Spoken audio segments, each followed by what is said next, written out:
4 racks across the back, 4 here in the middle, and 3 here behind us. Everyone's situation, HMS's is similar. There you have 1 more double rack. That's it. Yeah. They have 3. They have 1 more double because theirs is a little bit. Their room is a little bit tighter. For some weird reason, HMS didn't get these. Not sure why. And so you can see also we have new flooring underneath them. Now, there's all kinds of stuff going on in here. So let's just look at, you can see Jared's got a rack set up right here. Okay? If you look up, there's a bar hanger. Every rack has a, this is the black bar is the standard bar. The silver bar, they actually, y'all have these, right? Yeah. But these are, the silver bars are trainer bars. They are a little bit lighter. You gotta be real careful not to put a whole lot of weight on there because they don't handle a ton of weight. They will bend. These are obviously the catches for whatever we're doing. If we're squatting, if we're doing whatever, they move up and down. Okay, you can see the hooks, the J hooks on here. Darian he flips the benches up here in the side. So this would be the bench for this rack. This bench will come up to an incline as well. Okay, you can see the landmine right here that's attached. The landmine attachment that every rack has. We've got pull-up station, pull-up bars. There's pull-up bars there. On the one, these are for bands, like the big rubber bands. The ones that are against the wall have the bands, the pins on the bottom as well. The key here that's massive for this thing is this space that's in between. Also, you can see that they've set up one of their, these aren't TRXs, but I call them TRXs because it's the same concept. But they've set up their TRXs in the middle so that there can be a station there as well. And so you can see how much can go on in one place. Now, these little things we just bought and we're learning how to use. So Jared's gonna kind of talk about that a little bit. They're really cool. And then you can see that they stack up right here. They are called glute ham rollers. So basically they're supposed to replace the big glute ham machines that kids like climb into. And so supposedly, obviously we're going for efficiency, if that makes any sense. One of the things before I turn Jared loose on this part in here, okay? So just visualize. All right, let's say I'm working out, I'm gonna do whatever in this rack. So student 1 is here, working out. Student 2 is spotting. And then student 3 could be doing whatever, see how we have all this other space. What other auxiliary exercise we choose to do in this space. And so there's all kinds of things that we can do to be creative. Jared kind of talked about doing the total body. You know, there's a lot of ways to do this. You can say, hey, we're going to go do, I don't know, we're going to go do like a chest day. You know, like old school again, 52-year-old guy. When I was in school, we're going to go do, you know, bench today. And so you can do it where you do this, and the complement is also an upper body. The problem with that is you tax that muscle so much sometimes but that you can't get the efficiency out of the main lift. With us, the 2 times a week in the weight room, we're going to have to be more total body concept, if that makes any sense, to get everything in there when we can. The thing about these that makes it so these things right here, there's a pop pin right here. Pull the pop pin, it spins and comes out. Okay, it can be raised and lowered. I think we've discovered that when you bench press, they probably need to come off. You probably have to take them off and just lay them next to the rack, because the like little skinny boys or kids that aren't very big barrel chested, I think the bar will hit these. And then these are the same concept. You just pull this pop pin and move it up and down. Super simple and efficient, as you can tell. Now, what I will say about these guys here, what does GMS have? Because this is small, right? CMS will have more space than this. Cross Timbers has way more space than this. But what do they have? They've got a whole nother room right next door that we floored. That's also got the same exact flooring in it that is just empty. And so that is an auxiliary room. So if they had 33 kids in here, they could have 33 kids in there. And they could be doing whatever they want. They've got all kinds of stuff that we have in there, jump boxes, TRXs, everything. The thing that these guys have that's great. Pull-up bars. They're putting in the pull-up bars next door. And so the thing that these guys have that I think is a huge advantage is this big wide hallway that's out here too. So in theory, they could have all 3 spaces going simultaneously. You're talking, that's 100 kids, if you think about their number breakdown. And so it's just about being creative with the space that you have and imagining the space that you have. And again, but we've got to be slow. We got to calm down. Before I'm gonna say one other thing. This is a coaching point that I am a big believer in, and it has always helped me as a non-strength person doing this stuff. Is I think somebody told me this the other day that they did this, but we need to get our kids used to how to stand, how to put their feet on the ground when we're in the weight room, when we're doing something athletically. And so what I would challenge each of you to do right now is prep your feet like you're about to try to jump up and touch the ceiling. None of us are doing that. But just stand to like where you are about to try to jump up and touch the ceiling. Now, if you look at your feet, you look at everybody's feet around here, everybody's feet are a little bit different. Some people are real close together, right? Mine are a little wider apart, and I'm kind of fan-footed. My toes point out a little bit. So most of our kids need to start somewhere near this. Now when we're squatting, you know, like Darian's feet are pretty, do you squat with your feet that close together? Or do you widen them out a little bit? Yeah, he's gonna probably widen them out a little bit, right? But he will. Everybody's gonna be a little bit different because our makeup, our physical makeup is different, if that makes any sense. What I don't wanna see, like what doesn't do us any good is like, I coached at a school that was a big powerlifting school. And so we would have kids that were like, there's 2 forms of powerlifting at the high school level. There's the traditional level, traditional stance, but there's also a sumo stance, which is when they go and they do this. What about my feet like this helps us in athletics is what we have to ask ourselves, if that makes any sense. You know what I mean? If a kid is like this and they have to move, the first thing they're going to do is they're going to put themselves back in their athletic position. And so, again, it's all about what is our end goal. Our end goal is athleticism, right? Making them a better athlete. So it all has to start with that athletic position and making sure that they understand what that looks like for them. It's all going to look a little bit different, okay? But again, you know, as I was looking around, like, Nicole, is that where your feet were and you're not moving them? She is not at all fan-footed. Y'all understand what I mean by fan-footed, right? My toes, see how my toes are pointing out? Okay, and my left toe wants to point out more because I tore my ACL in this knee at 38 years old like an idiot. And so this one wants to rotate out a little bit more, and so I have to correct that. So, but that's where everything has to start and where we want to understand that stance with our kiddos. Okay? All right, Jared, you're going to get a little bit drilling. Very good. Piggybacking off of that, if you have someone that's consistently fanning out, like make that note. I want to come help that person out. I want to see if there's something, an impingement in their hip. I want to see if there's just a neuromuscular issue in their hip, and we can kind of help troubleshoot that. We'll go over some other things of like help make adjustments in the weight room.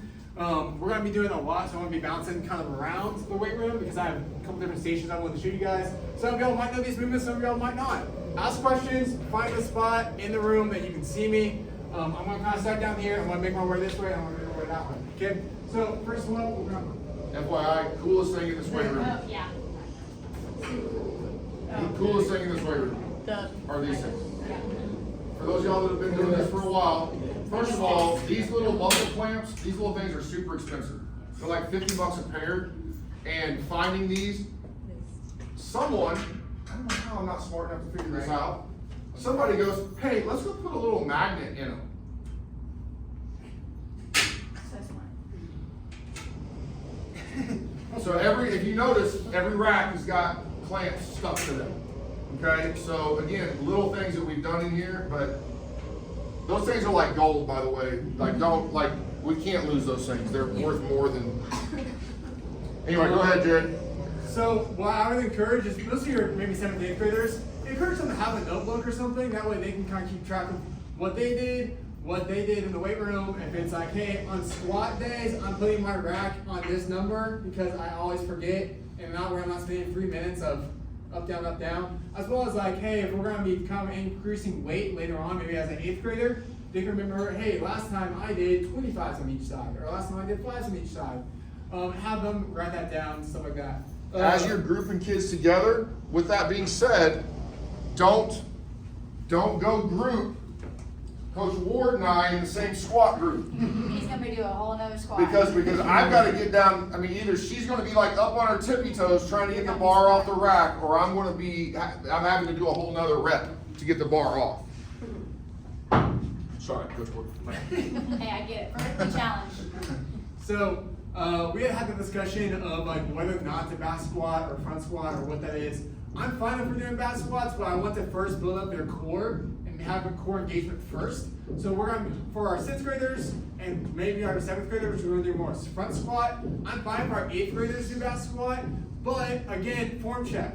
So if our 8th graders are gonna be doing back squat, let's have them do a safety bar or a PVC pipe, see if they can get into the movement, and then go from there. So front squat, right? I'm out of here, flip my wrist up. Okay, again, some of these kids may not be able to get the full extension. I know some people just kind of rest the bar in their collarbone, whichever.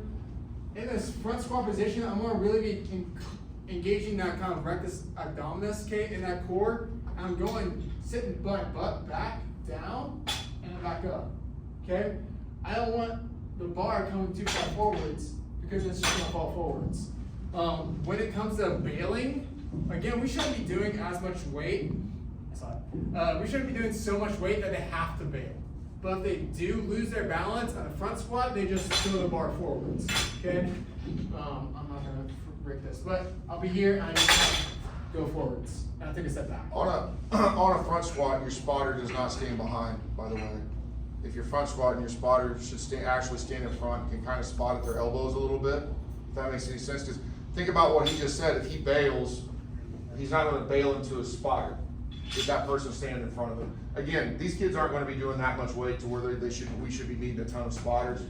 I have a huge issue with front squats. I do not like this thing at all. Don't do it.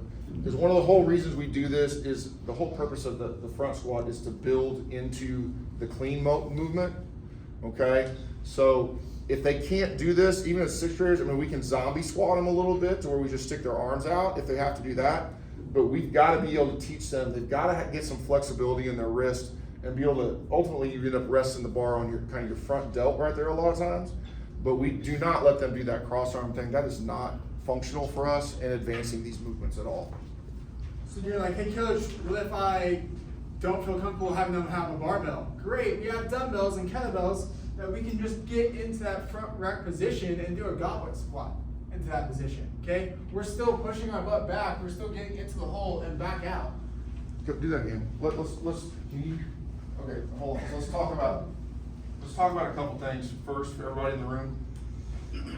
Watch this. So a lot of kids think squat movement, you're lowering, right? Your first movement is not to lower on a squat. Your first movement is a hip hinge. You see how his hip hinges back first? So step one, because if we start to go down first, it really goes right back into that whole patella knee thing that he was talking about earlier. Okay, so that first movement has to be back. It's got to be a hinge back motion. And the thing that he does a really good job of it, he's young and flexible, is the relationship of his knee to his hip. Y'all see that? Like he's breaking parallel with his knee to his hip. We've got to at least get our kids to get to parallel, if not sub-parallel.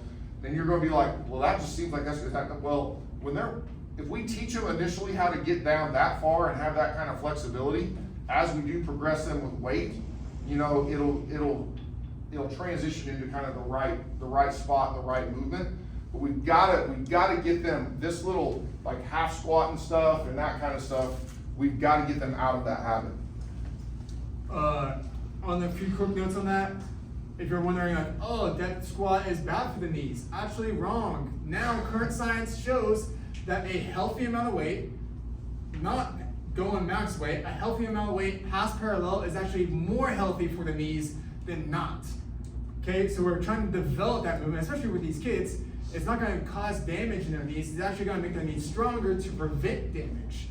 Okay, on the sports medicine side of things. Again, if you're having a kid that's struggling to get low, you can have a med ball and you can just have them go touch the ball and then back up. Don't sit on it. Just we're touch your butt to it. We're just feeling the little tush. Yeah, and back it needs up. to be behind them, not in between their feet. Because if it's in between their feet, again, you're promoting the down movement. You need to have it back so they can reach back a little bit. And if you're having a hard time with this, there's 1,000 drills that we can show you that help this kind of stuff, with just mechanics and air squats and squatting against a wall. The kid can do it. They can drag themselves up and down a wall. It's like, I can't do it, but there's ways for us to help you with that if you need it. On the back squat, I would love to be able to get them into that back squat position. A lot of these kids don't have the upper traps, so it hurts their neck. Okay, that's why I want the 8th graders to be doing it, because by the time they're 8th grade, they have a little bit of an upper trap muscle. Now we can sit that bar on the upper trap, and now we can actually get into that back squat. So same thing, my butt goes back a little bit, I'm getting down, and I'm getting back up. Now my hip mobility is not the greatest in that position, so then I can get these 5-pound weights, put my heels on the weights, and I can sit back, and I'm able to get that a little bit more range. Using those weights, that is a way to help a kid initially learn how to get to the correct depth. If they have knee, ankle, hip flexion issues, we want to eventually get them out of that, if that makes any sense. Like, that's a way to start them if they're having a hard time. I mean, like, again, 52-year-old Todd Raymond went and bought a wedge. I have a wedge at the house because I just cheat every time. And so, but for these kids, we want to be able to get them out of that eventually. So we are okay back squatting this year. I know previously it was there's no back They've got to be able to prove to us that they can get there. Yeah. You know, and I'm again, huge pet. I have many pet peeves in the weight room. I'm just gonna tell you that right now. That this is one of them. The other one are sissy pads. Okay, I hate sissy pads. Anybody know what I'm talking about? It's when they put foam around the bar. Okay, like, or put a towel or something like that. That's what we called them back in the day. It's probably not the most appropriate way to say that, but if a kid can lock in their shoulders right, you naturally, Jared mentioned it, you naturally push your traps up. And so that's where the bar should rest. The bar should rest on those traps so you can lock in your core and lock in your upper body when you're doing the back squat. Again, it's a progressive thing. If they have the core stability, if they have the hip stability and the mobility to do a back squat, great. If they don't, let's not do it yet. On the same thing of a squat, a lunge position, it's still a knee back position, and I'm stabilizing the knee. A lot of things you'll start to see is when we're doing these lunge positions is that kind of knee come in. A few culprits can be is foot stability or hip stability. So if our foot's not stable, my big toe is not pressing down, it can come in, or if my hip is not locked or not engaged, could be signs of that, whatever. It's not coming up. Same thing, I do a lot of coaches focus so much on frontal plane. What I mean by that is forward, up, down, okay? So many coaches miss the lateral movement. And there's so much benefit in going laterally or to the side, and it's because in sports, we're breaking down into a position and sprinting out, right? Or being able to shift in the volleyball and dig. But if we only do up and down, that's not gonna translate out there. So that's what I've also been trying to program is a side lunge where I'm going down, and I'm coming back, and I'm still stabilizing in this knee hip position. I don't love the big knee out, okay? I try to program more hip, knee, and foot all in one straight line. I'm coming back. Any questions on that? All right, the hinge. So here I've set up a high rack hinge position. We can do RDLs or deadlifts. The difference between an RDL and a deadlift is just the amount of range of motion that you're doing. We're not locking the legs, and we're not doing more of a Jefferson curl. We're doing more of a hip hinge, less range of motion.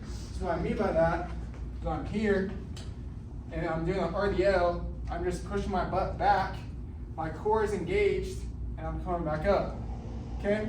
So when I'm in hinge, I have more hip back. My knee should still be in my midfoot, and my back should still be kind of flat, okay? On a deadlift, starting from the floor, I'm still kind of in that position. I might have to bend my knees more forwards, but I'm still coming up into that back flat position, okay? I'm not doing a squat where I'm rounding the back, nor am I going here and I'm doing all back. And that's where a lot of the coaching style comes from, is being able to see those cues. If a kid's like, man, my back hurts so much deadlifting, they might be using their back and not their hips. And that's what all the science behind it is. If I'm doing this motion, I should be kind of pressing through my glutes, my hips forward, and my core is just a stabilizer. Now, when you go heavier, absolutely, you're gonna be using your back a little bit.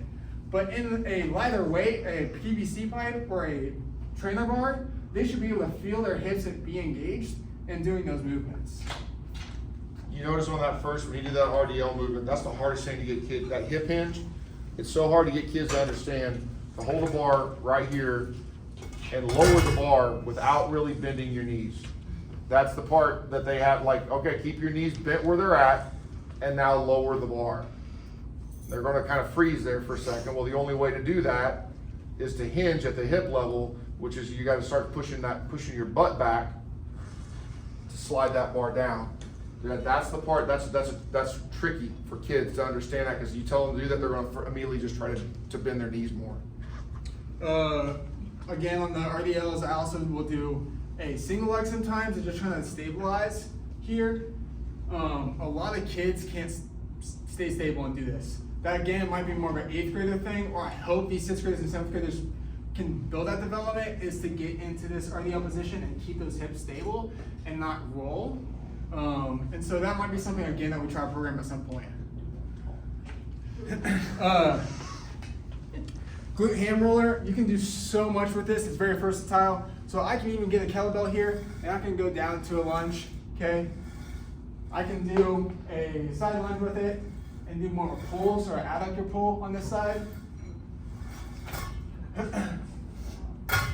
The glute ham, so I'm gonna do a glute bridge with an eccentric extension in the back.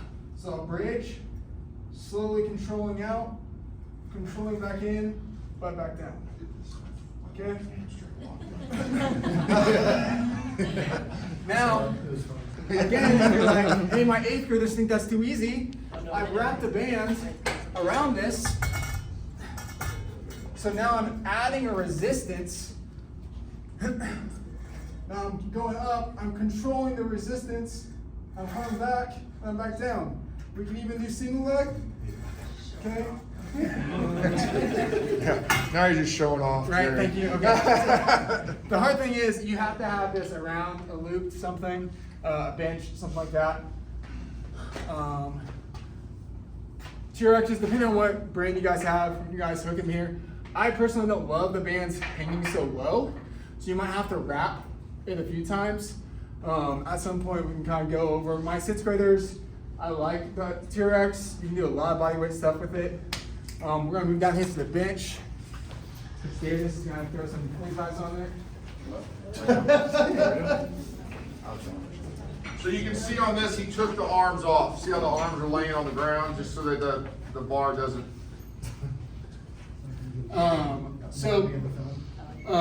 Again, one of those of hand placement, all that. What used to be the thing of like, hey, go grab as far wide as you can, and we're doing this guy. I don't love that because it puts us into a really impinged position in the shoulder, and it causes too much joint stress. I also, like, if you're going for a tricep day in your own programming, you do hands together, cool. most of my programming, I'm doing just like right outside the shoulders, okay? So if my shoulders are right here, I'm just going a little bit farther out. I'm coming down, and we're trying to hit chest nipple line. For my females, I might be going a little bit lower than that, more towards the sternum. I don't want the bar at the neck. Again, for spotters, you know, they're having their hands kind of in the middle. We're counting 3, 2, 1. You're lifting up, controlling it down, touching, back up. Again, kind of controlled movements. Coach, anything else you want to add on that? No, that was pretty. The main thing is you're gonna have kids, like, you want to get your kids' feet on the floor. Like, sometimes kids' legs aren't long enough and stuff like that. That's a little bit of a struggle. Yeah. So when I came, I was helping Williams with some of the 6th graders. Their legs are kind of tiny and they can't even touch the ground. It might be something that we might have to get some plates. Yeah, we might have to get bumpers. a block or something so that they can have their feet kind of touching. The perception of rounding the back it is kind of mixed evidence. On the, like, you see a lot of power lifters will get into this position, okay? The reason is so they can drive their glutes and then press out of that position. That's a very, very power lift movement. I'm fine to get a little bit of round, but I don't want the hyperextension. Yeah, the hips need to stay. Yeah. Yeah. So yeah, we look at the 3 points of contact. My cervical, so my head should be back. I shouldn't be pressing. My neck shouldn't be going forwards. My shoulder blades, and then my hips. So those are kind of the 3 points of contact on the bench, and then both my feet. Again, you have the question of, do I put my feet on the bench if they need to? So they're here. So some of your shorter girls might have to go feet on the bench. That's gonna flatten the back a little bit. Again, it's kind of as you might help. That might be a few things you might have to do with some of your athletes.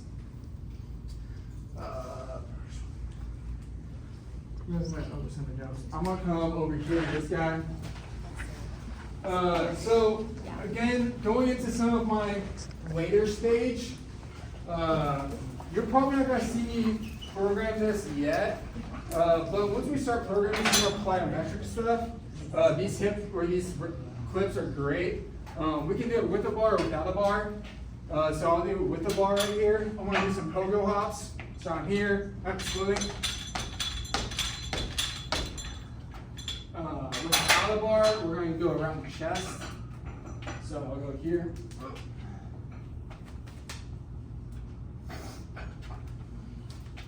Same thing here, I'm loading and splitting.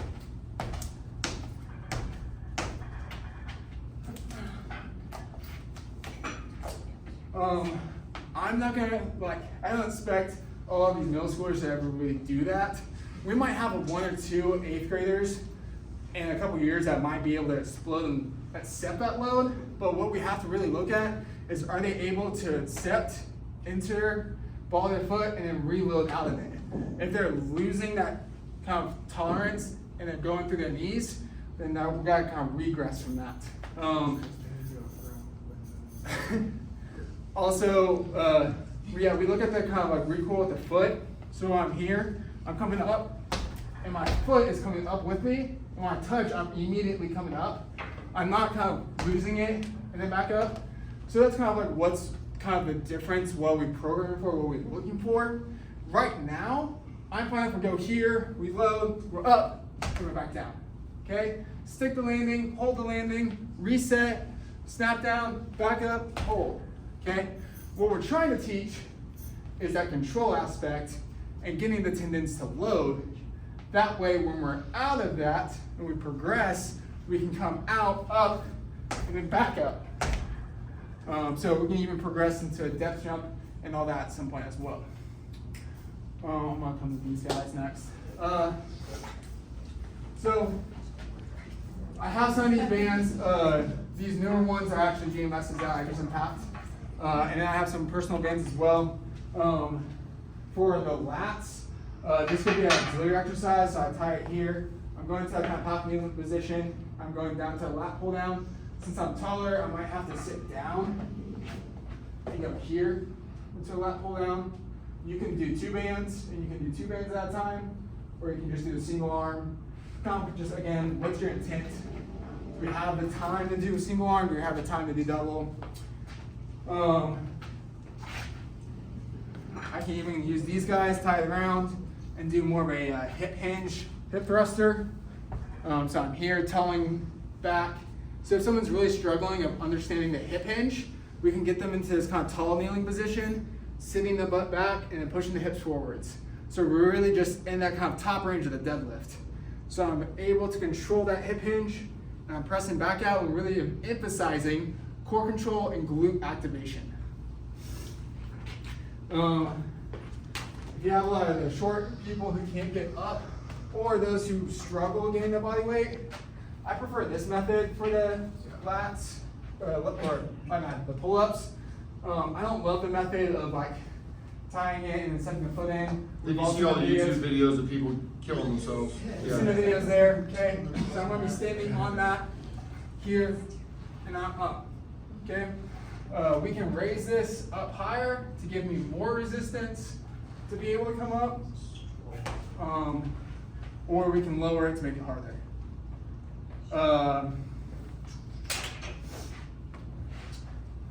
Last couple of things. Overhead activities. I would love to be able to do the shoulder press or the push press, a strict press, explosive, all those things overhead. What we have to create is a lot of stability in the scap. So what I mean by that is this bone right here is our scapula, kind of a weaning thing. We have to create a lot of stability in that before we do anything overhead. The reason is this is our foundation. So a lot of the baseball players that you guys have at the middle school level are having so many injuries because they're trying to throw so far, but they don't have a foundation to slow. So they're trying to create so much power forwards, but they have nothing behind them to hit the brakes. And so being able to strengthen the brakes first before we strengthen the power forwards. What I mean by that is you've kind of seen like the T's and Y's. So like the T motion is coming into that kind of shoulder out. The Y is coming back up. That's not the greatest position for me. But I'll also be kind of looking at like a single arm shoulder press. So keeping in this kind of half stable as a position, and we're going up. So this would be like an initiation of overhead pressing, being able to stabilize. If we're going for like an Arnold's press or actually like a military press is going to be a little bit more difficult in the shoulder joint. Usually this kind of 45 degrees right here is the best for the shoulder. So I'm looking at, if this is 0, this is 90, I'm looking at that kind of 45 degrees right there. And I'm pressing out of it and then coming back down. So that's another thing, is just trying to find a better shoulder position. Some kids might be like, oh, well, I have a pinch in my shoulder when I come this too far forwards. Again, big no, I would love to come look at that person. If they're having some maybe bicep tendonitis or something that's causing that, or they're in this kind of like forward shoulder position, we're going to just kind of create that corrective to bring that shoulder back. That's super, stabilizing that shoulder movement, that shoulder socket for us guys with our clientele, both on the boys side with the baseball component and on the girls side with the volleyball component, is massive in like preventing shoulders injuries down the road. So my last little bit is, I have probably a list on my computer of maybe 200 different exercises that I could program. I don't want to do that. I just really want to focus on maybe a core 20 and really just progressing from there. So again, kind of redoing the foundation, taking everything that we've done and adjusting it, focus on our basics, and then progress from there. So that way, when these 6th graders in 2 years are 8th graders, we can be like, hey, we're going to do a squat and we're going to do a kettlebell swing, and they know the exact movements, okay, but we can't get to that point unless we go and start at the foundation. And so really focusing on the basics, not trying to do 200 exercises in a year, but focus on, hey, let's focus on 10 to 15, maybe add one in a couple weeks, maybe add one in another few weeks. For me, I hate doing sometimes the same thing every single day, but I've been in weight rooms where it's like every Monday we're squatting for 16 weeks. Monday was squat day. And so it was like, that was it. But that's okay because we're just focused on the basics. I know that was a lot of movements. I had somebody to help me record this. I will post this on either a YouTube channel or something. That way you guys can watch it and send the rest of your coaches. Are there any questions that I can help answer in this moment? Coach, anything? Yeah, no, I know we just do a lot at y'all, but again, you've got the three of us that are more than willing, would love to come by and help and be another set of eyes. Really, they're better at this than I am. Obviously, they have more training on this. I just like getting out of the office every once in a while. But ask for help, go slow. I mean, obviously CTMS, CMS, you're a little bit behind the curve right now because of your physical constraints with your weight room. But we can still make it work. We can still figure it out. But yeah, go slow. We are gonna back everybody off and make sure, kind of do like a skills check, right? Is that right, Jared? Make sure everybody's good. So then again, our 8th graders will probably catch back up real fast. But just to make sure we're where we need to be and we understand the movements. So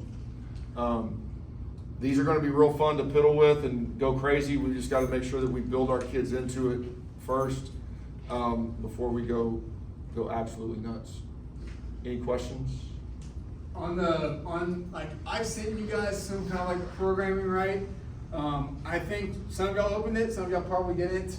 The thing is like I would love to create some consistency around all 4 campuses, even with the differences in the weight rooms. We can create consistency. And so creating that, and then if you're like, hey, if you're CTMS, we have a bigger space, we can add a 5th circuit. Great, let's talk about that and see kind of what would be the next progression. And versus like, hey, we're just gonna do 7 jump exercises and then some calf raises and that's it. And so really just kind of refining some of the things, progressing from there, and going from there. But thank you guys for your time. I really appreciate it. Hopefully we can kind of get some more education like this in the future as well.